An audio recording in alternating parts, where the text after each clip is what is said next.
So I want you to picture this. You are looking at a broken bone on an X-ray, right? Okay. But instead of seeing that, clear, jagged white fracture line, the bone is just this fuzzy, shimmering cloud of Like probabilities. a blur on the screen. Yeah, exactly. Just a total blur.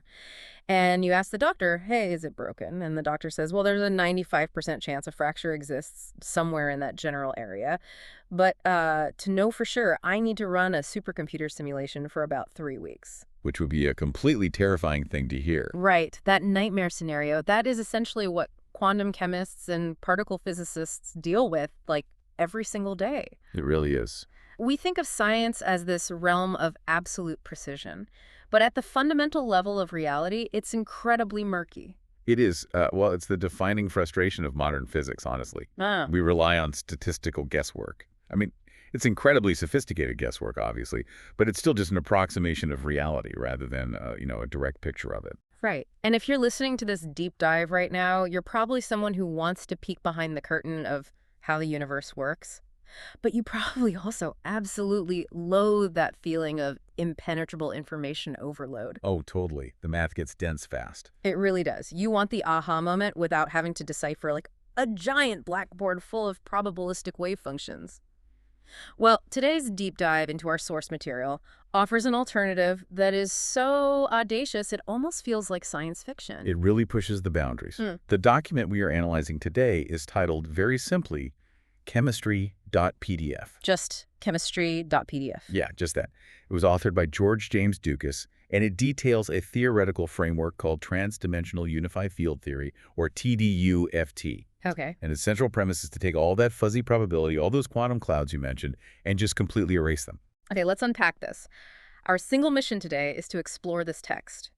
Because TDUFT claims to replace the entire foundation of traditional quantum chemistry, physics, and actually even biological evolution with a single undeniable mathematical certainty. Right. One equation. Exactly. One quadratic equation, x squared equals x plus 1. And if you solve for the positive root of that equation, you get a number that has haunted architects and artists for centuries. The golden ratio. Yeah, the golden ratio, phi, roughly 1.618. And to really appreciate the sheer scale of the intellectual swing Dukas is taking here, we have to look at the current state of mainstream science. Let's do it. Right now, predicting how a simple molecule behaves requires a method called density functional theory. Okay. To figure out the exact properties of a chemical bond, scientists literally have to solve upwards of 10 billion electron integrals. 10 billion, just to understand how two tiny things stick together. Exactly. I mean, to put a finer point on it, they are modeling the repulsive and attractive forces of every single electron against every other electron simultaneously. That sounds exhausting. It is. It requires massive server farms running for days. And the text we're looking at today argues that this brute force computational method is just entirely unnecessary. Wow. TDUFT claims that all physical reality, from the tight core of an atomic nucleus to the twisting ladder of human DNA, all the way up to the fusion inside stars, it all emerges spontaneously from recursive golden ratio geometry. Okay, before we go any further, I want to make something crystal clear to you, the listener. The claims made in chemistry.pdf are presented by the author as absolute, irrefutable laws of a new physics. Very confidently presented. Yeah, very. But our role today is not to validate them as scientific consensus, nor are we here to debunk them. We are acting purely as your impartial guides through this incredibly dense, highly detailed geometric universe. We're not endorsing this. We're just going to unpack the architecture of the argument itself, because whether you buy into it or not, the internal logic is just fascinating. It really is a tightly constructed argument. The conceptual leap the text demands is moving from what it terms probabilistic approximations to deterministic compulsion. Deterministic compulsion. Okay, what does that mean in plain English? Basically, TDUFT is arguing that atoms don't bond because of a random lucky overlap of fuzzy electron clouds. They bond because the underlying transdimensional geometry of the universe literally gives them no other physical option. You're forced to. Exactly. Forced by geometry. So before we can talk about how this theory builds a universe, we have to understand the bedrock it's standing on, right? We need to look at how TDUFT attempts to effectively kill traditional quantum chemistry with pure math. So where does this golden ratio foundation actually begin? It begins with that irreducible quadratic equation you mentioned. X squared minus x minus 1 equals 0. Right. When you solve that, the positive root is phi, 1.6180339. Now, historically, we know phi from art. Yeah, like the spiral of a nautilus shell, Yeah, or the proportions of the Parthenon, the arrangement of leaves on a stem, that sort of thing. exactly. But TDUFT isn't talking about aesthetics at all. It posits that phi is the actual structural load-bearing framework of space and time itself. Which brings us to what the document calls the unified occupancy axiom. Okay, so if you're listening and thinking back to high school chemistry, you probably remember drawing those little atomic models, right? Molecular models. Yeah, you had the nucleus in the center and then these electron orbitals, like Yeah. SPDF orbitals. They looked like spheres or weird dumbbells or four-leaf clovers. Right, which represent the regions where an electron is statistically most likely to be hanging out. Statistically. Right. Well, the author explicitly rejects those probabilistic shapes. Yeah. In TDUFT, electrons do not float in fuzzy probability balloons. No balloons. Got it. The text argues that just as protons and neutrons are packed tightly into specific, rigid shells within the nucleus, electrons are similarly bound to highly specific geometric containers. And it calls these phi shells. Okay, and these containers, they have strict limits, don't they? Very rigid limits. Yeah. The capacity of any given phi shell, which the text denotes with an index number, the letter k, is governed by a simple, unyielding formula. Which is? N subscript k equals phi to the power of 2k minus 1. Okay, n subscript k equals phi to the power of 2k minus 1. Exactly. It acts like a geometric lockbox. One electron perfectly occupies one slot in that specific phi shell. So it's very binary. It's either there or it's not. Exactly. And if a shell isn't entirely full, it possesses a vacancy. And within this framework, that vacancy acts like a physical geometric hook. But wait, geometry is abstract. Like, a triangle drawn on a chalkboard doesn't have mass, right? It doesn't have physical energy. How does the text bridge the gap between pure math and actual measurable physics? That's the crucial step. It does this through the introduction of a universal translation metric called the Ntor constant. Ntor. Yes. Yeah. The author derives this constant, denoted as the Greek letter epsilon, as exactly 0.0020754 electron volts. Okay, break that down for me. What is the Ntor constant actually doing in this new universe? Well, think of the role Planck's constant plays in traditional quantum mechanics. Okay, the fundamental minimum limit of action. Right, the bridge between the frequency of a wave and its physical energy. Yeah. The Ntor constant serves a very similar connected purpose in TDUFT, but from a purely geometric origin. So it translates the math. Exactly. It is the lattice constant. It takes the abstract dimensional tension of the Golden ratio and translates it into physical energy that a scientist could theoretically measure in a laboratory. Okay, so the theory establishes a mathematical container, the phi shells, Yeah. and it provides a translation key, the Ntor constant. Yes. But, a theory is just an imaginative story until it can predict reality. And the text doesn't shy away from this, right? It immediately presents 3 major proofs to demonstrate that this math maps perfectly to the real world. So let's start with the benchmark of all chemical physics. Proof number 1, the hydrogen molecule bond. Right. The dissociation energy of H2 is basically the ultimate litmus test for any chemical model. Like a trial by fire. Exactly. If your theory cannot accurately predict exactly how much energy is required to snap 2 hydrogen atoms apart, your theory is fundamentally useless. Makes sense. As we touched on earlier, the mainstream approach, specifically the Hartree-Fock method, requires immense computational power. It really struggles with what we call the many-body problem. Which is what exactly? It's tracking how the 2 electrons repel each other, while simultaneously being attracted to both nuclei. Even with supercomputers, the Hartree-Fock method arrives at an approximation that usually carries a small margin of error. Okay, and how does TDUFT tackle this hydrogen bond? It just bypasses the electrons entirely. Entirely. Yeah. The text assigns hydrogen to the K equals 8 phi shell. And then the calculation just becomes an exercise in basic algebra. Really? Yeah. You take the square root of the coupling ratio for shell 8, multiply it by the geometric Ntor constant, and then multiply that result by phi raised to the power of 8. That's it.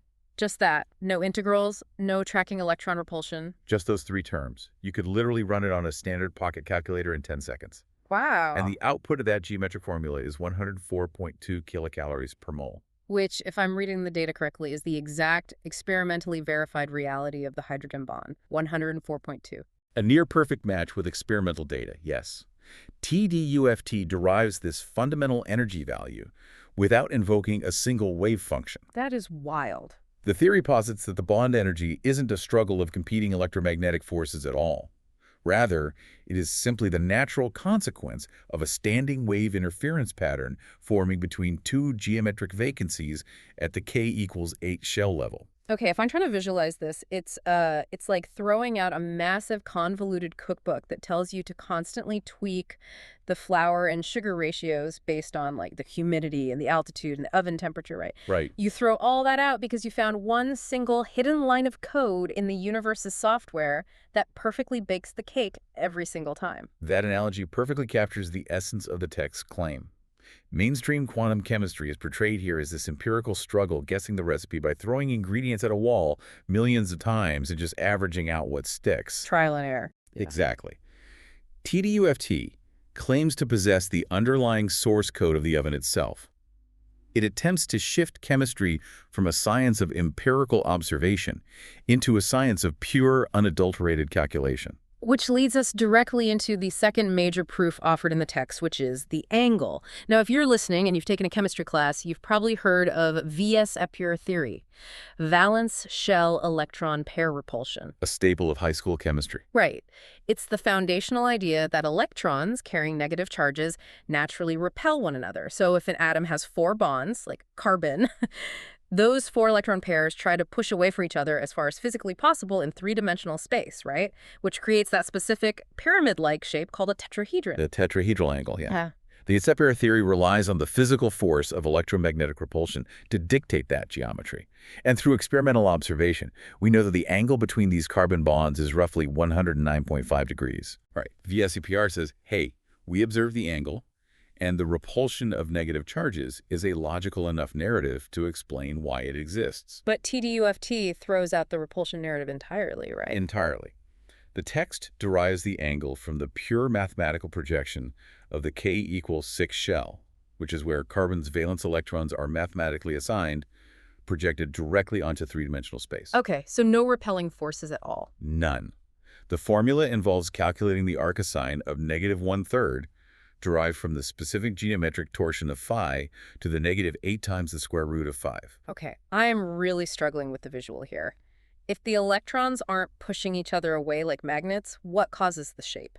Imagine folding a complex origami structure. Okay. You don't get the final shape because the corners of the paper repel each other. Right, obviously not. You get the final shape because the creases you folded mathematically force the paper into that specific configuration. Oh, I see. TDUFT argues that the k=6 phi shell has a specific intrinsic torsion or geometric twist.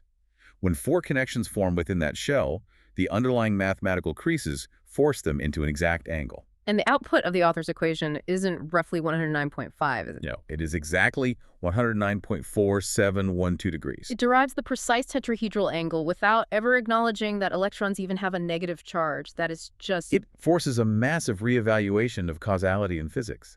I mean, mainstream science assumes that physical forces like electromagnetism and gravity are the fundamental actors, and geometry is just the stage they perform on. But TDUFT flips that. It argues the exact opposite. The transdimensional geometry is the absolute authority. The physical forces are merely the secondary emergent symptoms of the geometry enforcing its rules. That is a staggering inversion of how we are taught to view the world, and it deepens with the third proof, right? The bond strength hierarchy. So the text examines the bonds between carbon atoms. You can have a single bond, a double bond, or a triple bond. Right. And predicting the exact relative strengths of these complex bonds requires immense computational layering in traditional models. Because it's more complicated than just adding them up. Exactly. TDUFT, however, introduces a scaling law based purely on the shell index, K. The core rule is logically straightforward. A lower K value represents a tighter, smaller geometric shell. Okay. And a tighter shell creates stronger phi coupling, which translates directly to a physically stronger molecular bond. Let me see if I have the progression correct from the text. A single carbon-carbon bond operates at the K=10 shell level, and the math predicts a dissociation energy of 83 kilocalories per mole. Correct. Now, when a double bond forms, it accesses a deeper, tighter K=8 shell, compounding the coupling. The geometry dictates an energy of 146 kilocalories per mole. Okay. And for a triple bond, the connection reaches all the way down to the K=6 effective shell, predicting 225 kilocalories per mole. And these numbers, I'm guessing they match up. They align perfectly with observed experimental realities. It essentially takes the entire chaotic reality of chemical interactions and just chains it to a strict mathematical progression. And if that's true, I mean, if the basic bonds of the universe are just geometric math, then the overarching map we use to understand matter, the periodic table, has to be entirely rethought. Absolutely. We all recognize Dmitri Mendeleev's periodic table, right? The story goes that he was arranging cards with the elements written on them during a train ride, playing a sort of chemical solitaire. Right, I've heard that. And he realized that if you line the elements up by their atomic weight, certain chemical traits repeated periodically. It was a massive triumph of empirical observation. But observation isn't the same as derivation, is it? He saw the pattern, but he didn't know the mechanical why behind the pattern. Exactly. Mendeleev categorized the symptoms of the underlying physics. TDUFT claims to provide the actual blueprint. The text introduces the Fischl periodic table. So it's totally reorganized. Completely. Mm-hmm. Instead of organizing elements by atomic number, the count of protons, it maps them strictly by their dominant K-shell index and geometric inevitability. You know, the document uses nuclear magic numbers to prove this point, which I found totally fascinating. So for the listener, in nuclear physics, there are certain numbers of protons or neutrons, 2, 8, 20, 50, 82, 126, that result in incredibly stable atomic nuclei. Yes, the magic numbers. Mainstream science discovered these magic numbers by basically smashing things together and noting which ones didn't immediately fall apart, eventually building the nuclear shell model to justify them. Right. The traditional shell model is essentially retrofitted to explain the experimental data. But in the Fischl table, these magic numbers aren't happy accidents of nature that we simply stumbled upon. They are built into the math. Exactly. They are the exact mathematical coordinates where the formula phi to the power of 2k minus 1 resolves into whole integers. The geometry demands these specific islands of stability exist.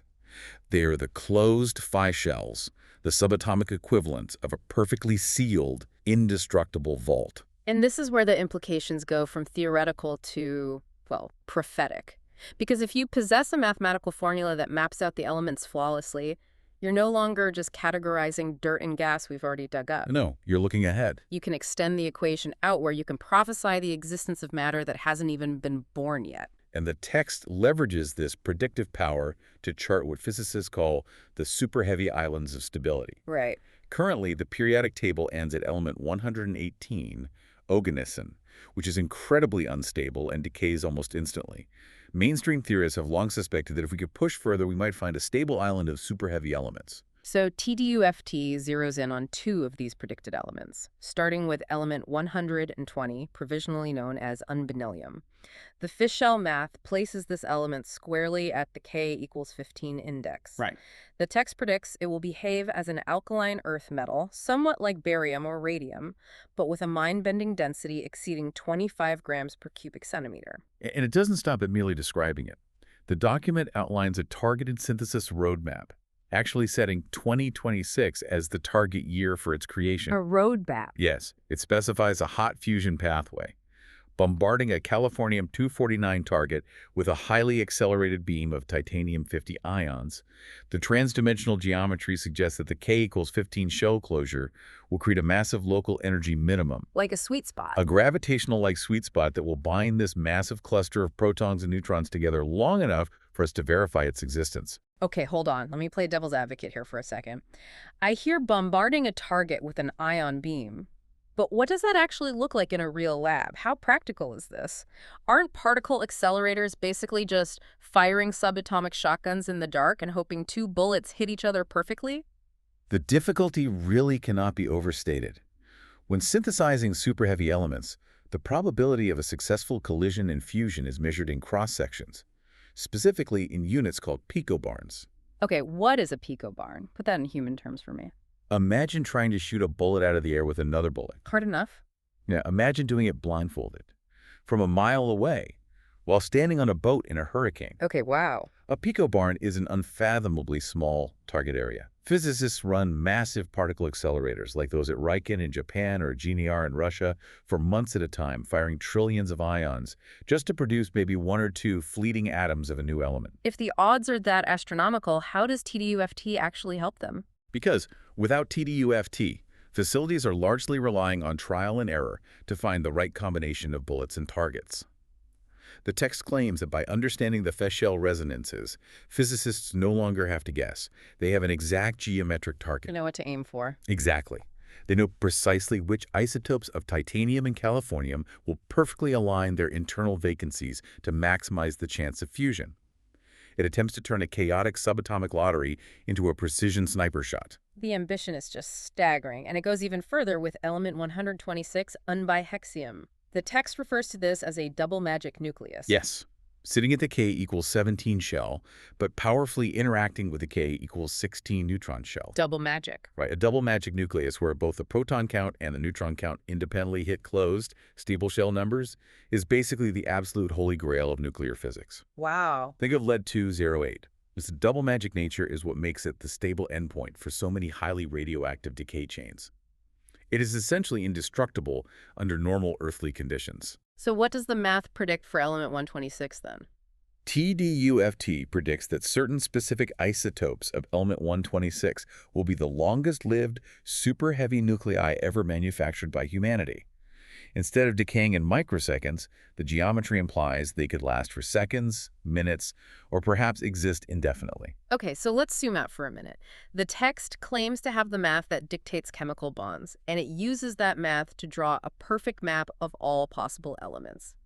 If you have the ultimate blueprint of matter, the next logical step isn't just observation, right? It's engineering. Exactly. We are moving from physics to applied creation. The text claims this geometry triggers a material singularity, literally collapsing research and development product cycles from decades of painstaking trial and error down to mere months. This is really where TDUFT shifts from theoretical abstraction into an economic and industrial powerhouse. Yeah. The core engine of this singularity is a principle the author calls K-matching. The rule is shockingly elegant in its simplicity. How does it work? Every element in the periodic table has a dominant K-shell index.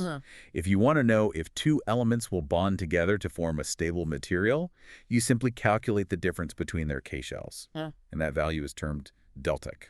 Okay, and what are the rules for deltec? If the deltec is 0, 1, or 2, the geometry aligns perfectly. They will form a highly stable, geometrically compelled bond. Good bond. Right. However, if the deltec is 5 or more, the underlying transdimensional geometries clash. Destructive torsion interference occurs. No matter how much heat or pressure you apply, they will simply not form a resilient, persistent bond. If I'm listening to this, I'm thinking of building with Legos. Oh, that's a good way to look at it. Right. Imagine you have thousands of unique Lego bricks, but you don't know which ones fit together. The current scientific method is literally smashing them together in a lab 1,000 times until you find two that click. But TDUFT says, stop smashing them. Just read the number printed on the side of the brick. If the numbers are within 2 digits of each other, they lock. Exactly. And the implications for the material science industry are disruptive on a scale that is hard to fathom. I bet. Discovering a new catalyst, a stronger steel alloy, or a more efficient solar panel currently involves synthesizing tens of thousands of candidate compositions and screening them physically. It is an $800 billion global industry built heavily on empirical guesswork. Wow. TDUFT claims that K-matching boasts a 95% first-pass success rate, completely entirely eliminating those 10,000 trial-and-error experiments. So wait, does this mean the traditional chemistry lab, the test tubes, the Bunsen burners, the massive teams of graduate students mixing compounds, does all of that just become obsolete? The text certainly implies a fundamental paradigm shift. Chemistry transitions from an empirical, physical science into a branch of computational software engineering. Software. That is wild. Yeah. If you understand the underlying deltec math, you don't need to physically discover a material. You simply design the material mathematically on a laptop, compute its properties, and then instruct a facility to print it. Okay. The document outlines 5 frontiers of manufacturing where this K-matching creates instantaneous, world-altering breakthroughs. So let's dig into the first one. Superalloys. Consider jet turbine blades. They operate in horrific environments, requiring the metal to withstand incredible heat and centrifugal force without melting or warping. Right. Modern metallurgy uses complex mixtures of nickel, chromium, and other elements, but they are reaching their physical limits. The text proposes an exact phi-band optimized alloy mixing nickel at K equals 10, titanium at K equals 14, and aluminum at K equals 8. Well, by the rules of K-matching, those are tight gaps. Exactly. The deltic values weave them into a perfect three-body resonance chain. TDUFT predicts this specific geometry results in a material capable of withstanding 1800 degrees Celsius. But beyond thermal resistance, it predicts the material will be self-healing. Stop right there. I need to push back on this. Self-healing metal. Metal is a rigid, crystalline structure. If an airplane wing sustains a microscopic crack from stress, you're telling me the atoms just magically slide back together because of a mathematical rule? It sounds absurd, I know. Doesn't that violate basic thermodynamics? Like, where's the physical energy coming from to move those heavy metal atoms back into place? It's a highly counterintuitive concept. But within the framework of TDUFT, the energy isn't coming from an external heat source. It's a release of geometric tension. Geometric tension. Yes, the text argues that when a microfracture occurs, the fish shell geometry at the surface of the tear is violently, unnaturally disrupted. It creates what the author calls screaming vacancies. Screaming vacancies. The surrounding aluminum atoms, sitting at K equals 8, are mathematically compelled to snap back into the K equals 13 vacancies of the cracked surface, because that repaired state represents a massive drop in transdimensional energy. The geometry literally drags the physical atoms back into place to resolve the mathematical paradox created by the crack. So the math hates the crack so much it forces the metal to fix itself. That is wild. Let's look at the second frontier. Batteries. The holy grail of consumer tech. We all want our phones to hold a charge for a week and our electric cars to drive forever, but current lithium-ion batteries are bottlenecked by their graphite anodes. The issue with graphite and lithium is physical degradation. Over many charging cycles, lithium ions form dendrites. Which are what exactly? They are microscopic, needle-like spikes that grow from the anode. Eventually, these dendrites pierce the battery's internal separator, causing a short circuit, which leads to dead batteries, or worse, thermal runaway and fires. Not ideal. And TDUFT's solution. The text proposes abandoning graphite entirely. It outlines a K-matched architecture pairing lithium, which sits at K equals 3, with a phi-ordered silicon anode at K equals 13, paired alongside a cobalt cathode at K equals 10. But wait, hasn't silicon been an issue in the past? Yes. Mainstream science has struggled with silicon anodes because silicon expands massively when it absorbs lithium, pulverizing itself. However, TDUFT argues that this specific delta coupling naturally suppresses that volumetric expansion. Because the geometric spacing perfectly accommodates the incoming lithium ions. Precisely. The text calculates that this configuration would yield a battery with 5 times the gravimetric energy density of current technology. 5 times. Potentially reaching 1,500 watt-hours per kilogram with absolute zero dendrite formation. Okay, for the listener, a standard electric vehicle currently gets maybe 250 to 300 miles on a charge. 5 times the density means a 1,500-mile range. You could drive from New York to Miami on a single charge. It entirely erases the concept of range anxiety. It really would change everything. And that's just batteries. The third frontier the text targets is superconductors, which might be the most economically valuable puzzle in human history. A true room-temperature superconductor would rewire human civilization. Currently, to get electricity to flow through a wire with zero resistance, meaning absolutely zero energy is lost as heat. You have to supercool the material with liquid nitrogen or crush it under pressures found near the center of the Earth. Why is it so hard to achieve at normal temperatures? Because of phonon scattering. Okay. Think of a copper wire as a crowded, vibrating hallway, and the electrons as people trying to run through it. All right, I'm picturing it. Temperature is just atomic vibration. At room temperature, the atoms in the hallway are shivering violently. Those shivers are called phonons. The running electrons constantly crash into these shivering atoms, losing energy as heat. That is electrical resistance. And TDUFT claims to calm the hallway down without freezing it. It claims to route the electrons through a dimensional bypass. A bypass. The text dictates perfectly resonating. Copper at K equals 15 with oxygen at K equals 17. The low delta cavaic of 2 creates a delocalized phi band. The geometry essentially opens a dedicated, smooth lane where electrons can slip through the atomic lattice without ever interacting with the vibrating phonons. Wow. The text predicts this achieves flawless, zero-resistance superconductivity at 300 Kelvin, which is about 80 degrees Fahrenheit. Room temperature. If you achieve that, you instantly have lossless global power grids. The energy you generate from a solar farm in the Sahara Desert could be transmitted across a cable to power London without a single watt bleeding off as heat. It solves the global energy distribution crisis overnight. It fundamentally alters the geopolitics of energy, yes. Incredible. The fourth frontier the text mentions brings us full circle back to the super heavy elements, exotic materials. Right, beryllium, element 120. Because it resides at the extreme K equals 15 shell, it commands an immense mathematical capacity over 514,000 distinct energetic states. That's a lot. TDUFT extrapolates that the physical density of this element would be staggering.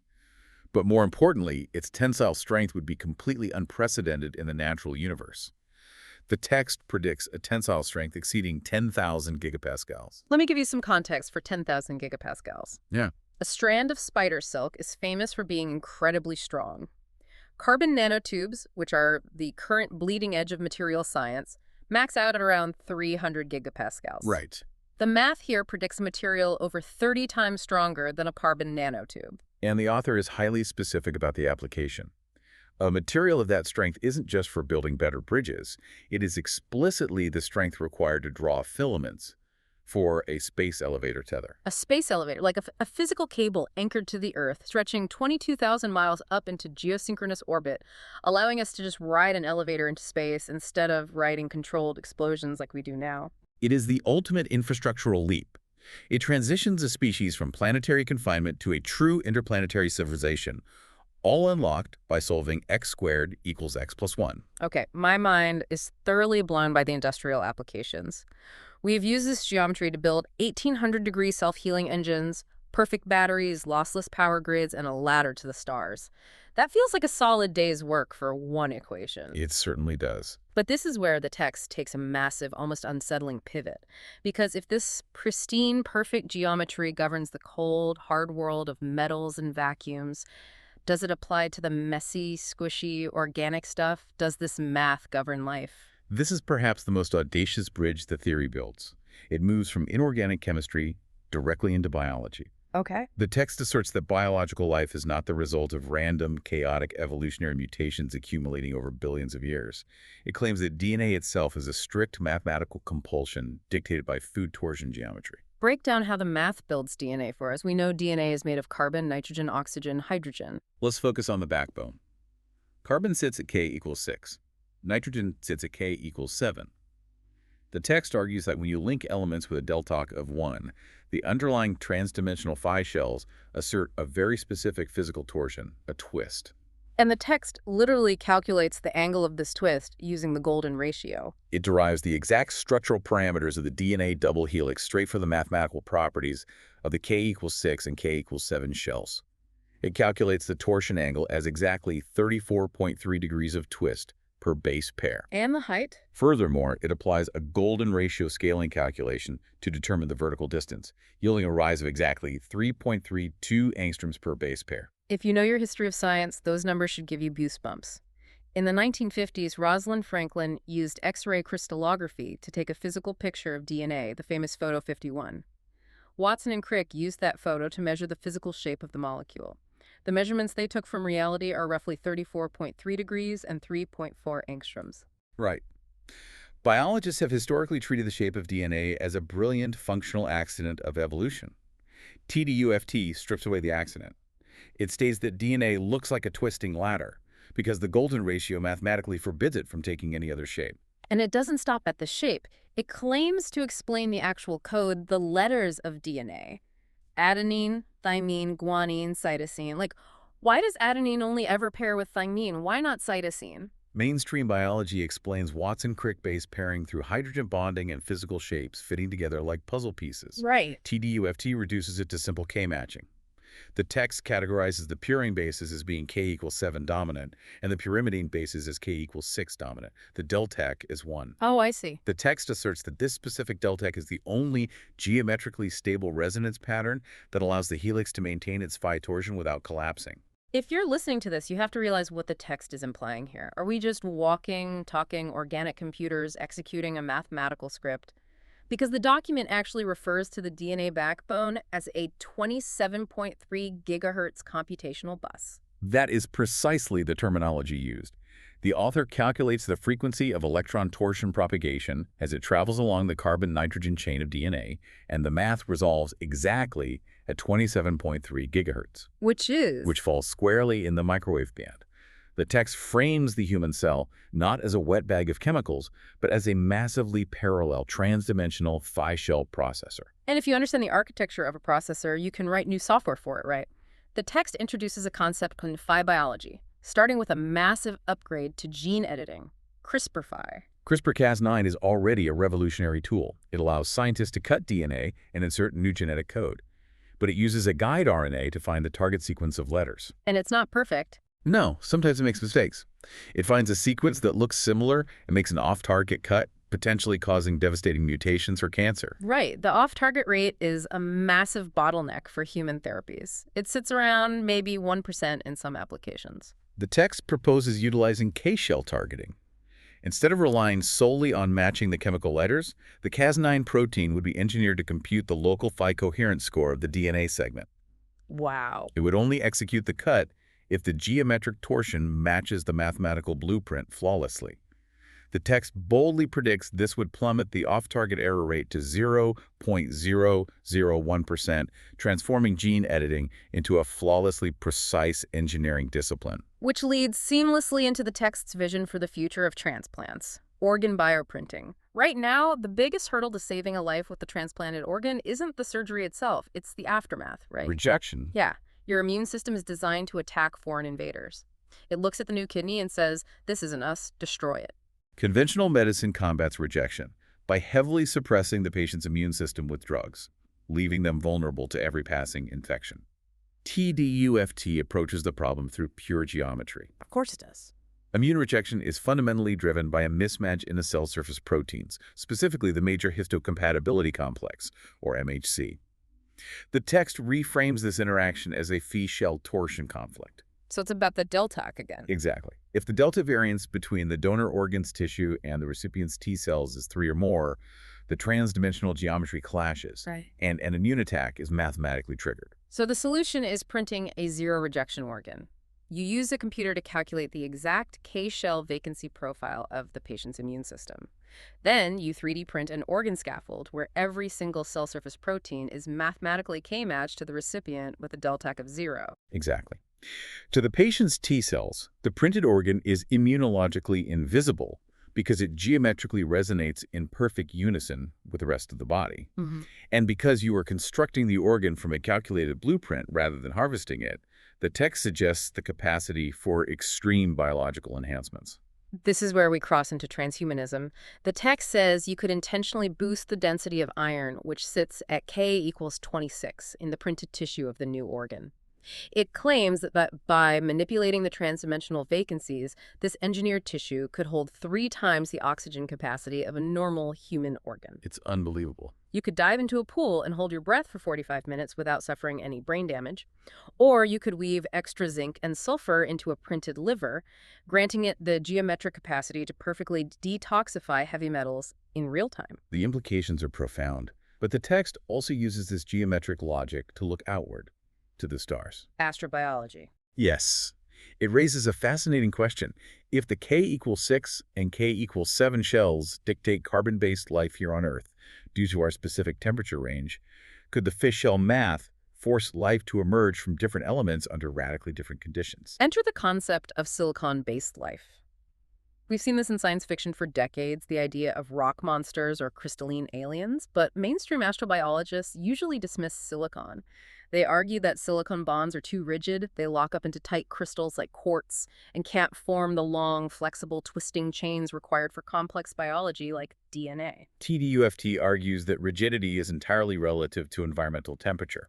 Silicon occupies the K equals 13 shell. Okay. The text asserts that at extreme temperatures, such as the 465 degrees Celsius surface of Venus, traditional carbon-based proteins would instantly vaporize. However, the transdimensional tension of a K equals 13 silicon lattice would be perfectly stable in that inferno. I'm trying to picture this. If they don't have DNA, if they don't have flexible molecules, How does a living rock store genetic information? How does it pass down traits? Not through a sequence of chemical letters, but through physical geometry. The text introduces the concept of crystal memory. Crystal memory. Information would be stored in the specific calculated arrangement of atomic vacancies and dislocations within the rigid silicon lattice. It would be a crystalline genetic code. The text even notes a bizarre advantage to this. What is it? Because the lattice is geometrically locked by the intense heat and K equals 13 resonance, this form of life would experience absolute zero genetic mutations. An immortal, unchanging crystal biology. And the document claims we can actually prove they exist right now. It provides a highly specific, testable prediction for astronomers. It advises that instead of merely scanning exoplanets for water vapor, we should retask instruments like the James Webb Space Telescope to observe extreme temperature environments like Venus. Looking for what? And search for a very specific mid-infrared spectral signature, a biosignature. A biosignature? Yes. While standard, non-living geological quartz emits a broad, messy infrared signature, the text calculates that biologically active K equals 13 silicon, constrained by the precise torsion of living crystal memory, would produce a razor-sharp, coherent spike exactly at the 1014 inverse centimeter frequency. That's specific. The text offers this as a definitive mathematical proof of alien existence just waiting to be detected. Okay. My brain is officially stretching at the seams. We've gone from predicting how 2 hydrogen atoms hug to building space elevator cables to prophesying immortal crystal life forms on Venus. We have covered a lot of ground. But the document has one final frontier to cross. Because if the human brain is just a 27.3 gigahertz biological computer made of carbon and nitrogen, who or what is looking at the screen? We have arrived at the most radical, paradigm-breaking claim in the entire text: the physics of the soul. It is a profound departure from traditional scientific boundaries. In mainstream science and philosophy, consciousness is the ultimate hard problem. The hardest. We can track the electrical impulses in the brain, but we have absolutely no mechanism to explain how physical matter generates the subjective internal experience of being alive. Yeah. How does sodium and potassium moving across a membrane create the feeling of love or the perception of the color red? Most physicists just shrug and say, we'll figure it out later, or they leave it to the philosophers. TDUFT doesn't do that. It treats consciousness as a measurable physical phenomenon. It frames consciousness as a trans-dimensional standing wave. To understand this, we have to look back at nitrogen, occupying the K equals 7 shell. In the 5-shell hierarchy, nitrogen sits precisely between the flexible carbon at K equals 6 and the rigid oxygen at K equals 8. Right. Because it couples to both with a deltic of exactly 1, nitrogen functions as the central architectural hub of biological structures. The text argues that the brain isn't just sending chemical signals. The entire carbon-nitrogen-oxygen lattice of the brain acts as a giant resonant chamber. And consciousness is the macroscopic standing wave humming inside that chamber. A macroscopic phi-7 coherence wave. Because it is mathematically derived from the K equals 7 shell, the text actually calculates the exact frequency of this standing wave. It claims to have calculated the fundamental frequency of the human soul. 47.8 terahertz. That is such an aggressively specific number to assign to consciousness. It falls exactly in the mid-infrared spectrum, corresponding mathematically to the vibrational bending mode of the nitrogen-hydrogen bond. The text throws down a massive gauntlet here. It claims that any advanced neuroscience laboratory equipped with an FTIR microscope, a Fourier transform infrared spectrometer, could theoretically prove this today. For the listener, an FTIR microscope is a tool that shines infrared light at a sample and measures exactly which frequencies get absorbed to figure out the molecular structure. Are you telling me the text claims we can point one of those at a human head and see the soul? The text asserts that if you focused a highly calibrated FTIR on the neural lattice of a conscious patient, you would not see a random spread of heat. You'd observe a highly coherent, laser-like spike precisely at 47.8 terahertz. Wow. Furthermore, it predicts that if you administer deep anesthesia to the patient, breaking the coherence of the neural lattice, you would physically watch that 47.8 terahertz spike collapse in real time as consciousness faded. That is deeply unsettling. But I need to parse the text carefully here because it makes a massive, almost theological distinction between the soul and the spirit. Yes, it does. I want to try an analogy to see if I'm interpreting this correctly. Let's think of a live radio broadcast. The radio itself, the plastic casing, the copper wires, the speaker cone is the physical human body. Okay. The actual volume of the music coming out of the speaker, how loud the speaker is vibrating, is the soul. And the song itself, the invisible radio waves traveling through the air carrying the information, is the spirit. Does that track with the physics proposed in the text? It is a remarkably accurate translation of the text's geometry. The document defines the soul strictly as the amplitude of the 47.8 terahertz phi-7 standing wave. Amplitude? Yes. Amplitude is a physical property of vibration. It requires a physical medium to exist. It requires the physical radio. It requires the biological brain lattice. Right. When the physical body dies, the structural lattice decoheres. The physical medium breaks down. Consequently, the soul's amplitude drops to zero, the volume gets turned off. The physical aspect of consciousness dissipates entirely into random thermal energy. But the spirit, the song. The text defines the spirit not as amplitude, but as the mathematical pattern of the wave. Specifically, it defines it as the ratio of pi divided by phi to the power of k. The pattern. Yes. And here's the crucial physical distinction. Mathematical patterns are scale invariant. They are pure information. They do not require a specific, localized physical substrate to exist. So when the physical radio is smashed with a hammer, the soul is instantly gone, but the radio waves, the song, the pattern, the spirit are still out there, echoing continuously through the vacuum of the universe. The text asserts that upon biological death, while the local amplitude collapses, the transdimensional pattern of the individual's consciousness is transferred into and persists indefinitely within the infinite vacuum shells of the underlying lattice. That is, wow. It is presented as the ultimate grand unification theory, mathematically proving that the exact same irreducible quadratic equation that forces two simple hydrogen atoms to bond also holds the geometric blueprint for human consciousness and rigorously dictates the mechanics of what survives after biological death. And it connects this cosmic afterlife concept directly back to the doctor's office. The text outlines something called Theorem 2, which introduces the Q-soul chain. It creates a bizarre, profound link between medical healthcare and eschatology, the theology of the end of the world, and ultimate destiny. The Q-soul chain theorem argues that biological health and spiritual coherence are mathematically identical. How so? Every time a doctor utilizes K-matching to prescribe a drug with zero side effects or implants a perfectly matched 3D printed organ, they're doing more than just fixing a biological machine. They are physically elevating the transdimensional phi-coherence of the patient's entire bodily lattice. And because the soul is the standing wave humming inside that lattice, tuning the physical body literally amplifies and clarifies the coherence of the soul. The text posits that physical healing is a literal preparation of the spirit's pattern. By mathematically perfecting the body and life, you are ensuring that the mathematical pattern of consciousness is rendered more perfectly into the infinite vacuum lattice upon death.